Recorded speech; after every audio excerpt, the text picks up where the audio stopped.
Gilad Atzmon. So that was the music for the evening.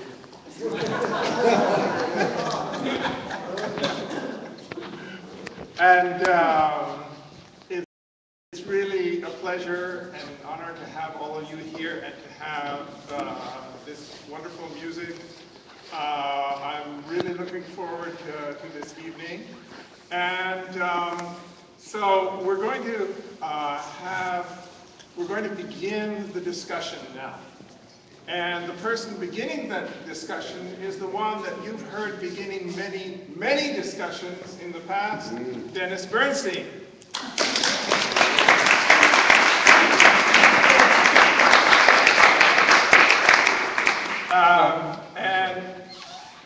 I just want to mention this. It's a particular honor for me. Last year I wasn't here, but the two of them got together before.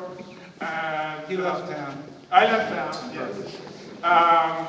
But we have here two people who are artists in their own right, and they're also, they share something else in common. They both have the same allergy.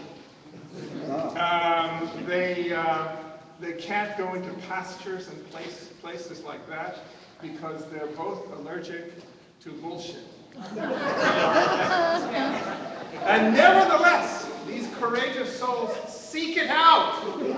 They seek out this bullshit, and they bring attention to it, and they expose it. So it's really an honor to have both of these individuals.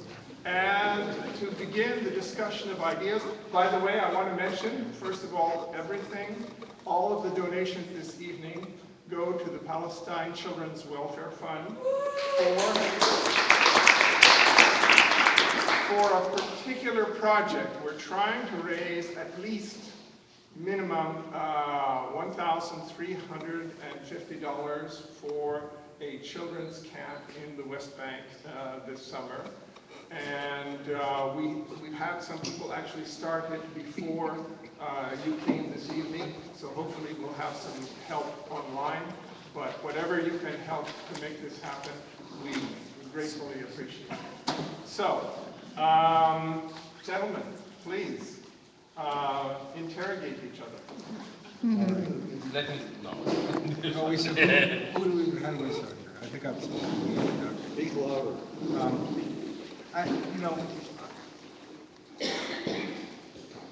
I'd like to start tonight. I have two fairly personal things to say.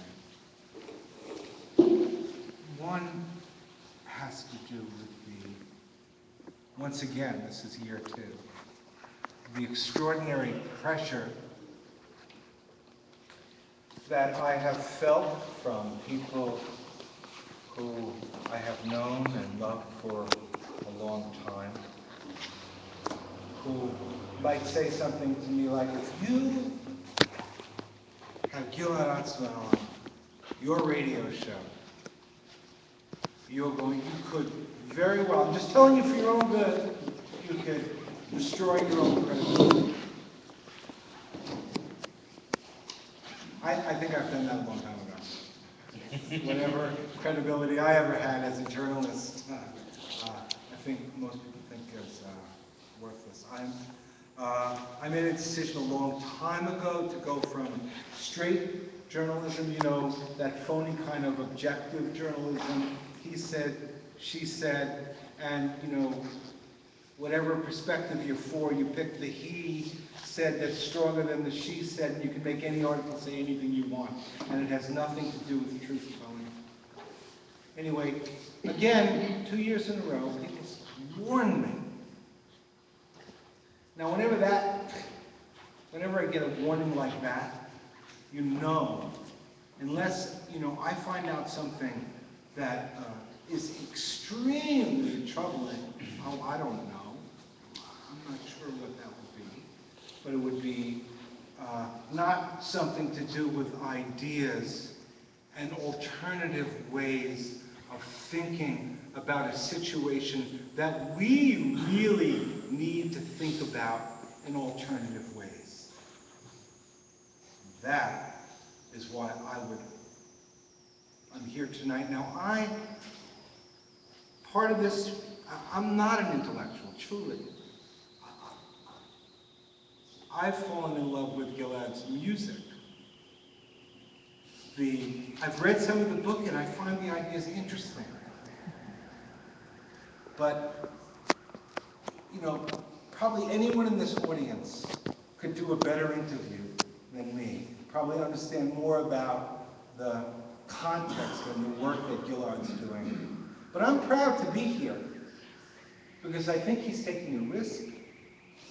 He's giving a perspective that people need to hear to help them think about this most crucial issue. And so I'll do the best I can. And I don't know why I'm going to share this next story. This is a very personal story. And I've never told it before. And it goes like this. I had a cousin, actually he was twins. I had two cousins, beautiful guys. I grew up loving. And one of them, it came time to be 13, get bar mitzvah, be a man. One of my cousins, he just wasn't going to be able to learn Hebrew. He had trouble with English. And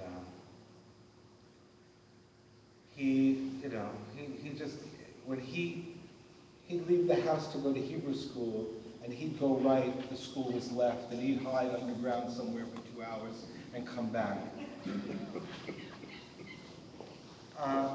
Somewhere in the weeks leading up to his bar mitzvah, two things happened. One, my cousin fell off a horse. It was a horrible thing. He broke his ankle. He refused to get back on. And a couple of days later, he killed himself. He killed himself the day after he had the conversation with my uncle, the rabbi, who said, you know, you can't learn Hebrew, you can't man up and get bar mitzvah. You ain't a man, and I don't ever want to talk to you again. This is a very sensitive young man. Now, I can't say for sure this is a cause and effect. But I'll tell you this, at the funeral, my uncle, the rabbi, made an example of my cousin as somebody who was a disappointment to the family. And this sort of cardboard box cut out of a rabbi began my thinking about the nature of Judaism, how to think about my relatives who are Orthodox, who my grandfather wrote prayer, they blessed matzahs, their name was on the box. This has been a very interesting internal dialogue for me. I never told that story before. I don't know what it has to do with tonight, but I hope something. So, Can I comment on this story? On what you said? It's very interesting and very poetic the way you departed here. To start with, about me destroying your career, even I didn't manage to destroy my career.